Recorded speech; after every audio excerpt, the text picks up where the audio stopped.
So I'm happy to introduce these next guys. The role of sponsorship when you're in the stadium, it's always been like signage. You've always had stuff out there, and it's like slapping a logo on something. So if anything was desperate to be reinvented and innovated and done something awesome with, it's that. And so these guys are going to talk about what they've done at the AT&T Stadium, home of the Dallas Cowboys, and share some of the awesome stuff that they've brought to life there to create a branded experience at the stadium instead of just something that's passive. So very pleased to introduce Greg Hurd. He's the VP of Brand Identity and Design at AT&T. He's here with Joel Beckerman, the founder and lead composer from Man Made Music, and Travis Threlkill, the founder and chief creative officer at Obscura Digital. Give him a hand. So, happy to be here today. The technologies, we've seen some amazing things in the last, today here, and I think these technologies, emerging technologies, are changing the way we live our lives, the way we monitor our house, the way we control our car, the way we communicate, the way we conduct business, and even the way we experience a football game.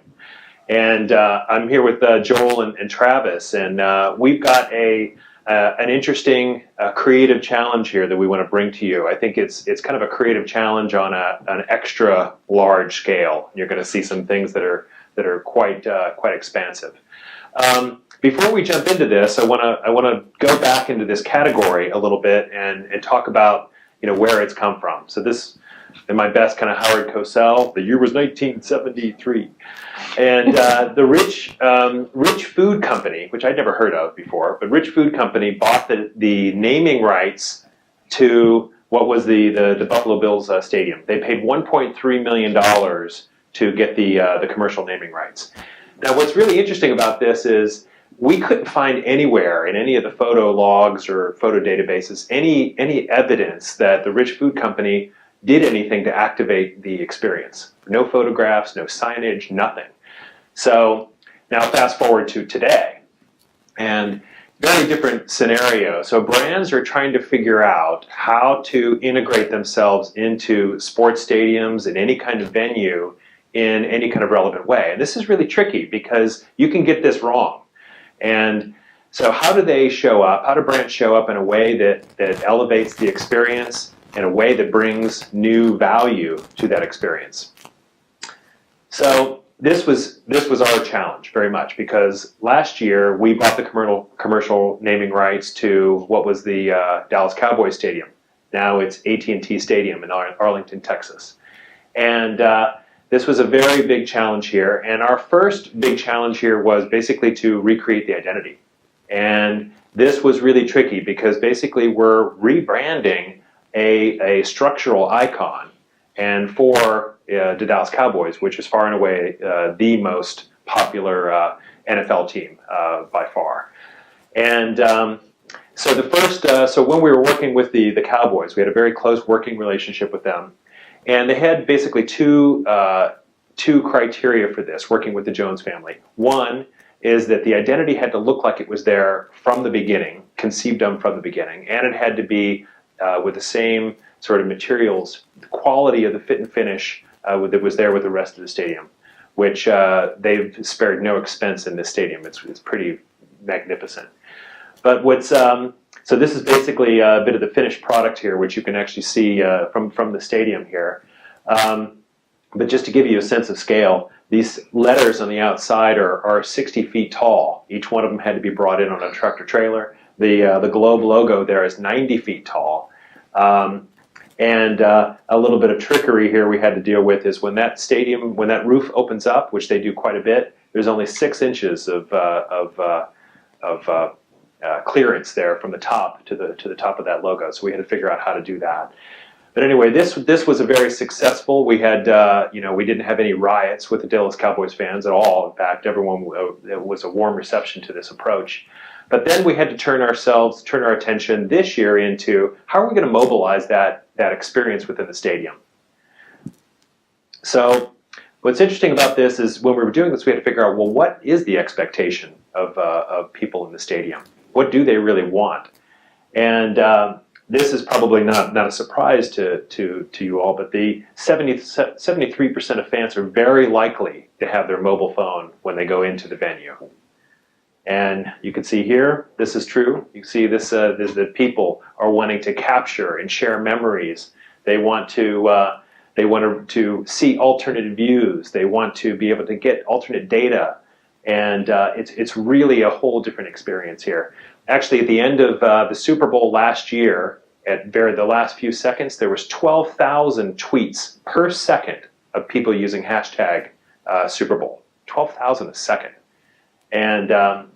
And now also what's happening is that even within fantasy football fans, there's estimates are that there's 32 million people playing fantasy football within the United States and Canada. 32 million. And so this has become the norm of what people want. They want to be able to have that multiple screen experience where they're watching it up here, they're watching it down there. And what's interesting, I think this quote is actually really interesting, is because it feels like it's so true that seems like the closer you get to the game, the less you know what's actually going on. And I think that's because when you're watching sporting events, and football in particular, you're so used to having all of these points of data to be able to look at. Now you can see on there first down, he's almost there. Or you can see when they're actually getting my new favorite is the green line, which is when they're in close to field goal range. But when you're at the stadium, you don't necessarily get that same type of data that you could really understand in a more dimensional way what's happening with the game. So this was part of what we were taking on. So this is the new mass expectation for the game, that people are wanting to be able to use their devices and using technology to augment and elevate that experience. But what's happening with this behavior is that data consumption is rising exponentially. So this is 2012 right over here, 2013, 2014. Last year at AT&T Stadium, we were averaging 1.4 terabytes of data per game. This year, 2.7 terabytes of data, which is a mind-boggling number. It's like, what the, it's really amazing how much this is just going, it's rising exponentially. And as soon as we put more data into or as soon as we amp up the stadium and enable more data, it's just immediately used. So it's really interesting to figure out how do you stay ahead of what's happening with the technological consumption or the data consumption. So taking all that on board, we had to figure out, well, what do we want to do with this experience? And this really simply put, what we set out to do at AT&T Stadium was bring fans closer to the team and the sport that they love in a way that is uniquely AT&T. And that was going to be about uniting this physical and this digital experience, and kind of a shining example of our brand promise for AT&T, mobilizing your world. So this is what we set out to do. Now, there are a number of elements that are part of this, and you're going to see many of these in action here. But one of the first elements that we created in partnership with Obscura Digital is this a louvered display that is 130-foot long, high definition, with individual panels that can all be individually controlled, almost like little robots, that is all kind of connected and run through a content management system, and even connected with the mobile devices. We also have these immersive columns, and while this one is more about large-scale impact, these immersive columns are much more about individual interactions, more kind of intimate modes where you can really interact with content. So this is about seeing all the Dallas Cowboys players and access to videos and pictures and things like that you can't get anywhere else. So it's exclusive to the stadium. You can also use mobile devices to be able to take away content that you can only get here. And the third element is, of course, an AT&T Stadium app, which is really the glue that holds this whole experience together. So it's to really enable and amplify the fan experience. You get a sense of how that works here. So this application has many elements that are actually utility. So mark my spot, when I come and park my car, so I can go find it again. Even find my seat, and it'll actually give you the walking directions to go right to your seat. To do things like find concessions and booking special events. But it's also in digital ticketing. But it also has some things that are more experiential, like unlocking hidden data. or hidden content or memorabilia. So when you walk into the stadium, there's geofencing around the whole stadium. So as soon as you walk in, your phone will vibrate a message from the stadium welcoming you to the stadium and giving you a digital memorabilia. So a digital ticket that you can actually save within your the application. Plus also augmented reality, where you can walk around the stadium, even in the Cowboys locker room, and get your picture taken next to a virtual football player within the stadium, even a virtual cheerleader, maybe not your reality. But also things like post-to-pic too, because people love to have their picture taken and shown up on one of these big screens.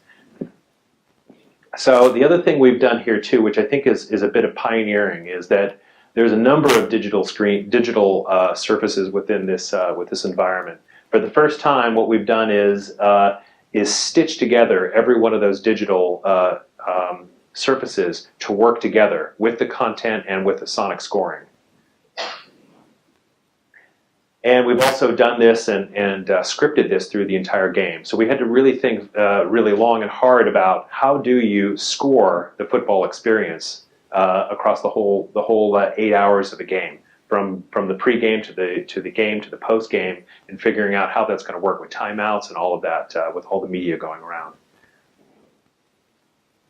And I think really importantly, conceptually with this, is that this is about uniting this Cowboys fan nation regardless of where they are. So it's about unifying the people within the stadium, but we've also used technology to bring people who are outside the stadium and allow them to be a part of this experience, to be able to upload videos and upload pictures that could then be visually shown within the stadium so they can be there even when they're not. So this next, I'm going to play a video here that really shows how this all kind of comes together. And then I want to talk with Joel and Travis here and share some of the creative challenges that we've had during this experience. So let's play the video. Hope this works.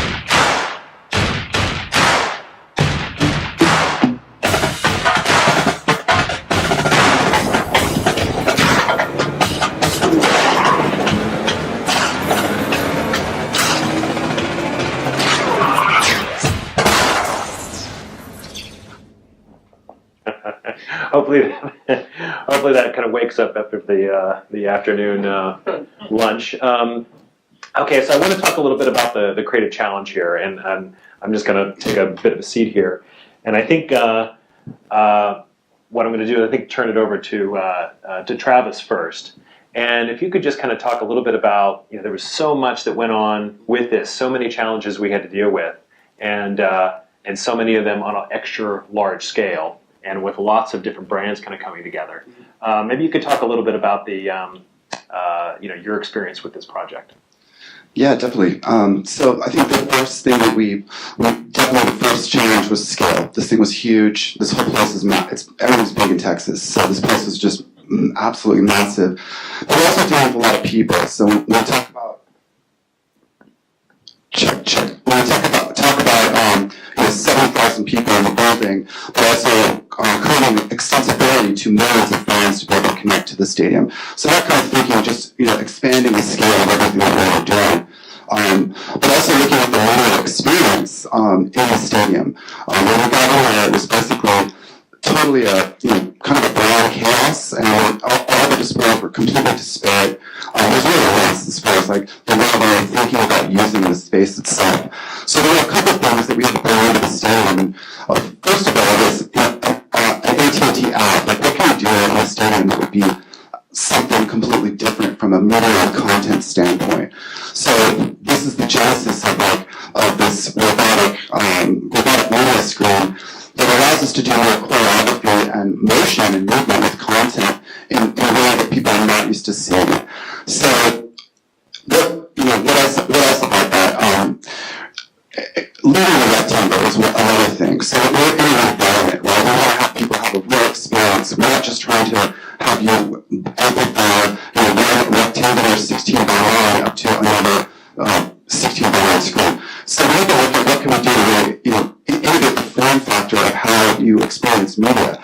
So we built this screen system, this robot, to then synchronize and tie in with every other new technology to drive everything in the stadium all at once. So it really was an immersive moment that we can really use fan immersion when we're trying to connect the fans and create memories. So, it's like we don't dream in rectangles. We don't experience life like that. We are a society that's completely rectangle entailed. All of our content comes from pairs of rectangles.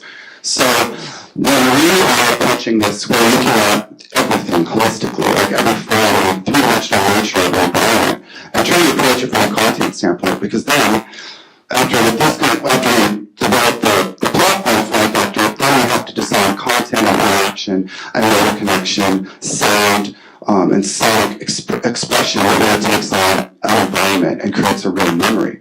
So, that's some of the challenges. Actually, do you want to go back one? I think this is a key thing. So, with that, with working on a hardware platform and working on doing new types of technology implemented into the stadium, adding different features that amplify traditions, such as cheering and empowering fans to have new ways to cheer, is what this Unite This House moment is really about. So what we're able to do with AT&T's network and the upgrades that they've done to the stadium is have 70,000 people simultaneously drive, receive a notification that our team needs cheering, it's time to cheer. Everybody can open this up and basically power up the stadium, and then we have a synchronized photo flash on everyone's camera flash. So the photo flashes are all unified, synchronized, and then powering up the stadium. So the stadium is basically empowering, until the fan frenzy creates basically the biggest blow of the stadium up. It just everything just explodes. So let's see that in action. So you hear it's calling for a new way to cheer, so you're getting a notification. And this is also a good example of how we have to think about the media, in that we have concentric rings and a spatialization of all the content here.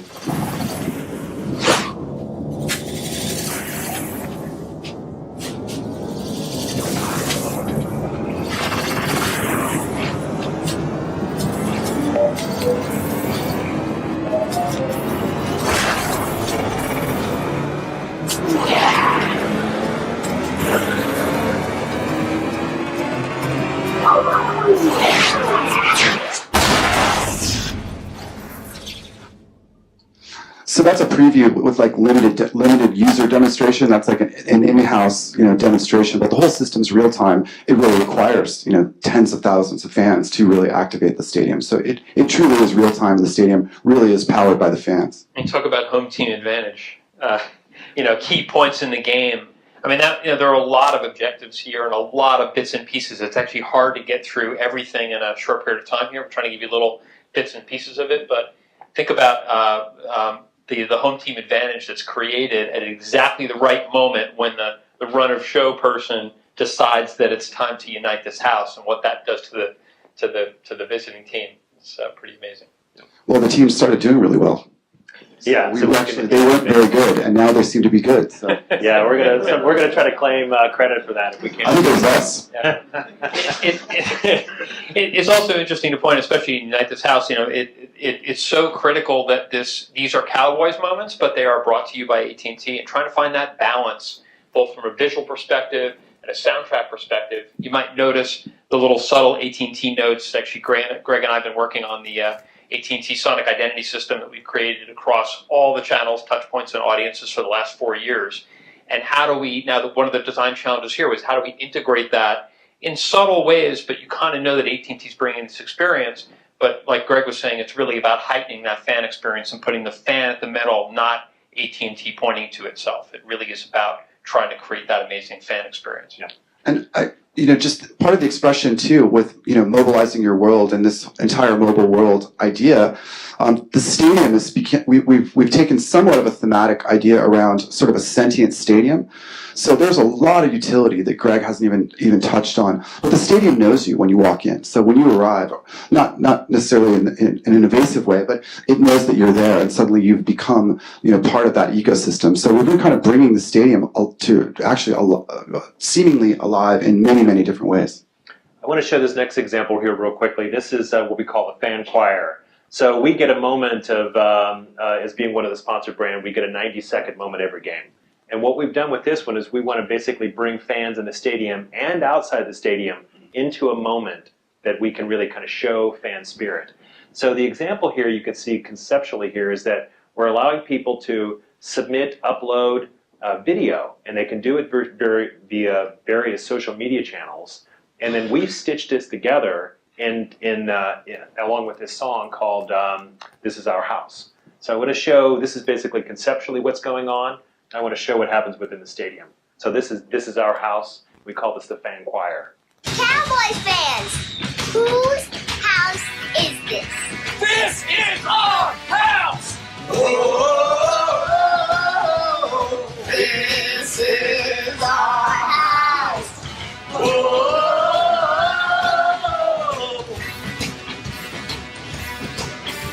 are we gonna raise the roof? Oh yeah, Are we gonna touch the sky? yeah. Everybody with me, let me hear you now. Yeah, yeah, yeah, yeah, yeah, yeah. This is our house. These are my people, and this is my town.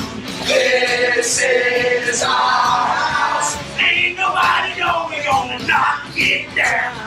This is our house. These are my colors, this is sacred ground. This is our house. Ain't nobody know we're gonna Knock it down. This is Our house. This is our house. This is Our house. Ain't nobody know we're gonna knock it down.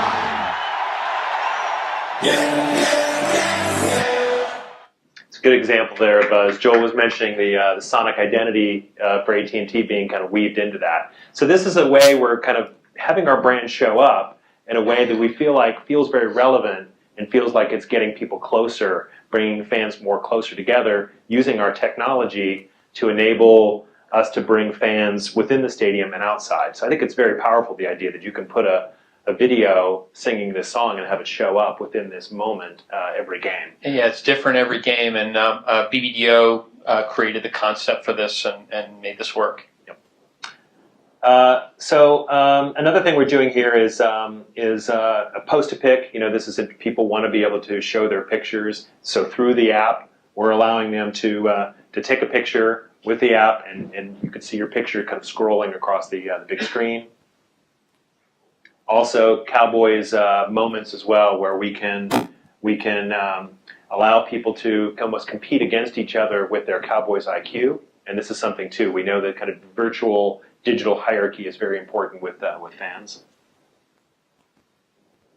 And this is a moment of another moment for a touchdown. So maybe just to talk a little bit about the soundtrack overall. So the paradigm for this, in addition to it making sure that we're blending we have the right blend between AT&T moments and AT&T Sonic and Cowboys Sonic and Game Sonic, is also these exact, really what these are is game moments. So we have to treat those with a certain level of additional respect, for sure.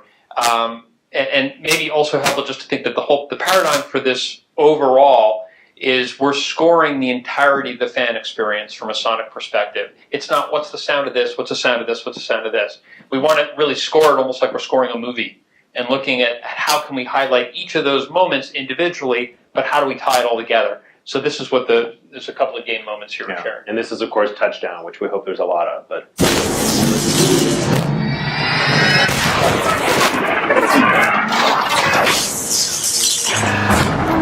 Turn it down for what?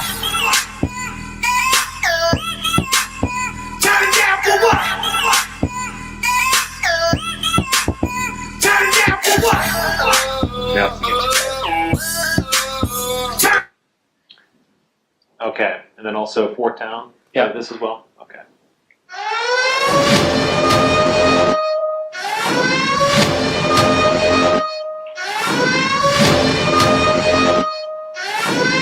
So you get an idea there. Red alert. Everyone's got. But this is a great example here, I think, of Obscura creating this visual language for the whole thing that ties all these elements together, and then man-made music scoring this whole thing to bring all the elements together. And and part of it is also the other considerations. Just think, talk about what Travis was talking about before, which is the idea of heritage and things that you're familiar. This is a generational sport.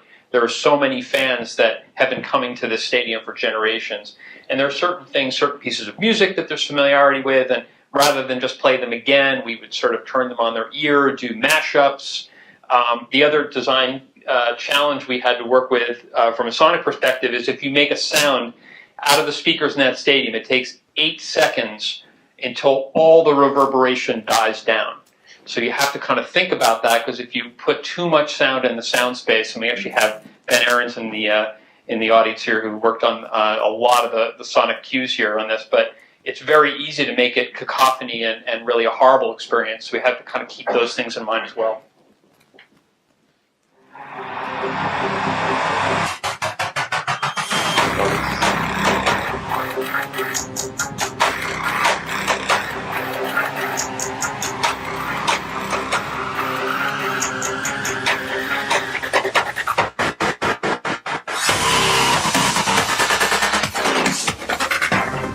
Yeah, so you can imagine that gets quite intense there. That was actually what they call the Cowboys Lights video, which is something that they play right before kickoff to kind of get everybody kind of in a total frenzy. And there's Heritage's history, and I think only 1 or 2 seasons of history, but that's something that we wanted to bring forward as well. Okay.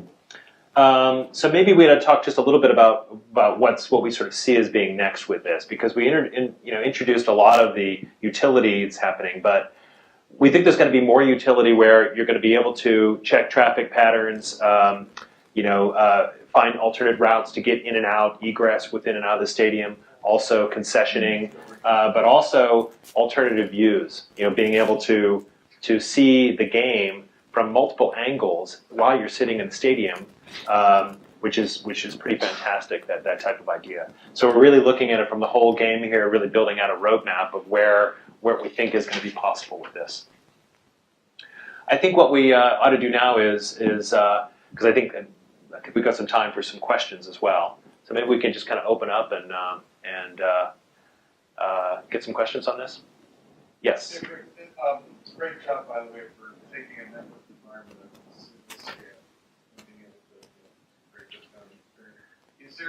Are there other advertisers or brands that are able to participate in some of these scale digital experiences that you book, or does it all belong to AT&T? I think that's a good point. You want to answer that one? I think it's The scale takeovers in the Ford Stadium is exclusively AT&T and Cowboys. They have other branding spots that they can circulate sponsors into different displays, but that's it. Do they do that through the scoreboard, or do they do it? Do they have other mobile? They have spots on the main board, which is like, I believe now it's like the second world's largest screen. It was the first for a long time, so that goes back to other things that we've had to work with in the stadium. But they do spots, so they're programming. They keep that on a traditional path, and that's what makes what we do from an AT&T's perspective completely different. Is that we become the stadium. I mean, we are the stadium. We drive, and we are the entire house. yes. So one of the other stadiums that famously told the show the last stadium, they have famously had one problem launching the system. And the more they can do, what did you guys run into when you started thinking about scaling the solution? It was great personalization, participation at the stadium, far away, the ride and the event that you're there. Were there any major hurdles or? I mean, the network. I think Greg can explain. No. You can't be this bold and not have issues, but I mean, we had everything from like, engineering feats, our robot was 80,000 pounds, and it had to withstand 105 mile an hour direct winds. The network needed to be seriously enhanced. So the perimeter is now, the internal and the perimeter is do you want to talk to the network at all? Well, the network, now that there's enough kind of network capability within the stadium that could actually handle basically a small city that has to be available to handle that data load in the city. So that's a tremendous level of investment we have to kind of do to pull all that together. The issue of the 100-mile-an-hour winds came in a little bit. It's been kind of like that the whole time, lots of like really heavy things like that. But overall, the integration in the entire stadium has also been very complicated because there's so many different systems. But all that's been worked out. Yeah, and it's not like that. This is the only thing that this stadium ever does is these games. There's a lot of other events at the stadium, which became a real challenge for Travis and his team when they were trying to install it because you just didn't have full access to this enormous facility. It'd be great if you could have built the stadium and the setup at the same time, but you had to work around their schedule and other things that were going on, which is always a challenge. I'm pretty pleased. We actually got to take over the entire stadium and put a 130-foot robot in there. It's pretty cool. Yeah, that's right. Yeah. Yes. I'm just curious, what's maintenance like for all of this? I mean, from digital side and just all of the electronics. I would imagine you guys must have a pretty big crew, especially on a game. It's pretty minimal, actually. There's a shell box up that's doing all the shell control. And they have a whole variety of systems. So there's like a media kind of war room, control room, but it's not that. It's pretty standard. It's basically more complex because of the NFL itself and how much content they have and control over the show programming.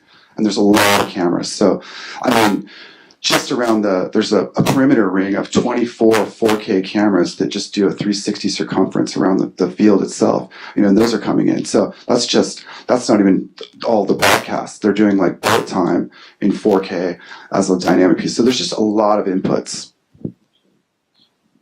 Yes. Even though everybody's watching the same game, there's a VIP experience happening, club level, and box seats. Did that come into play at all? I think we weren't trying to make any kind of distinction between having one experience versus another. I think it was really for the fan. So there's nothing special that you get if you have a higher priced tickets beyond the concessions and the Open bar. Things. Yeah, the open bar. But no, we really built it for what we called kind of the in-bowl experience. So yes and no. Yes. Stadium has other things going on other than these games. Is the system available to other people who are coming through there? So, yeah, it's interesting. There's a lot of I can't remember how many. That stadium is heavily leveraged for everything from high school football to what they call dirt events. Monster truck stuff like that. Monster trucks. Rodeos. You could show. I'm not from Texas. Rodeos and what's that thing? And things like country music awards were just last week. So it is heavily leveraged. So yes, it is. I don't think we built it first for the Cowboys, and I think we're going to figure out how to leverage it more for these other events. A lot of that has to come down to building content, which we built so much custom content for this, and we've got to build up a body of content for that. Doing a one-off thing is very hard. It does, yeah. That's right. And the other thing, though, that's interesting is when you have collegiate athletics that go in there, they want to cover up a lot of those things. The sort of the pro branding stuff. So, yeah, but we are planning on, and that's one of the reasons AT&T is into it, because there's 10 Cowboys events a year, but the stadium is obviously much more than just the Cowboys playing there. Yes. As far as the concept, was it AT&T Travis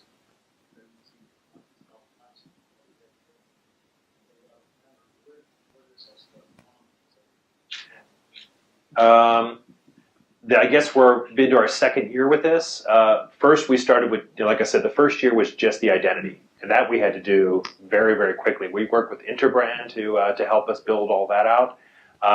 As Joel mentioned, we've been working on a Sonic identity program for almost 4 years now together. So bringing on man-made music to help us score the sonic experience was a given. And then we wanted to work on a project with Obscura Digital, and this seemed to be the perfect opportunity to figure out something big and hairy like this. We wanted to turn to someone like Obscura. So 2 years in total. This past part is probably 14, 15, 16 months in the making to get to basically what was game day, first game. But the build, how long was the build was 6 months. yeah, 6 months. The build in was middle, only yeah. 6 months. We just went live a little over 2 months ago. So Yeah. this is a very new installation. So that was a trick, as you can imagine, hitting the go button to go buy all the materials and all of that stuff was stuff that, gave us all. Yeah, the design and engineering took quite a while. It was pretty robust. Yes. There we go. My dad and you were just so sorry you took this job. Oh my God, what have I done? Well, for me, it was when I found out there was 6 inches of clearance between the thing when it opened up, but you probably had many as well. It was great. I mean, it's like crazy impossible, and it's just that makes it fun. It's like 105 mile an hour winds now. It's like whatever. It was just like it's super fun. It's been really fun. So no, I think for you, nothing was. No, I think that just like Travis said, I think his company and ours are very similar in terms of we love to be on that razor's edge, and sometimes you get those intractable problems. It's like I have no idea how we're going to fix this, but we will, and we just got to roll up our sleeves and just work harder. Travis's team and ours had a bunch of sleepless nights at the end trying to put all this in. Is obviously when you go and do something this magnitude with this much new technology and stuff no one's ever done before, there's a tremendous amount that has to be kind of retrofit and fixed. But teams were unbelievable and just made it happen. I guess one thing I want to just point out, this was basically a pet project of our CEO as well. So he was really into this from the very beginning. No pressure. So that just gives a ripple effect on everything we were doing because we had to do these checkpoints where we would take them through the concepts and then have them come to the stadium. And then on stadium day, there was like a dirt bike rally. It's like, all these things that could go wrong where it seems like we were running over a lot of obstacles. But so it was a lot of fun though. I think this being our first launch of the system, we feel like we've just scratched the surface. This is a complete new arena, or literally where the dynamic architecture and responsive architecture and smart stadium kind of ideas. What we can do with group and large scale interaction is like we were just beginning. I think there's a huge future in what can be done creatively.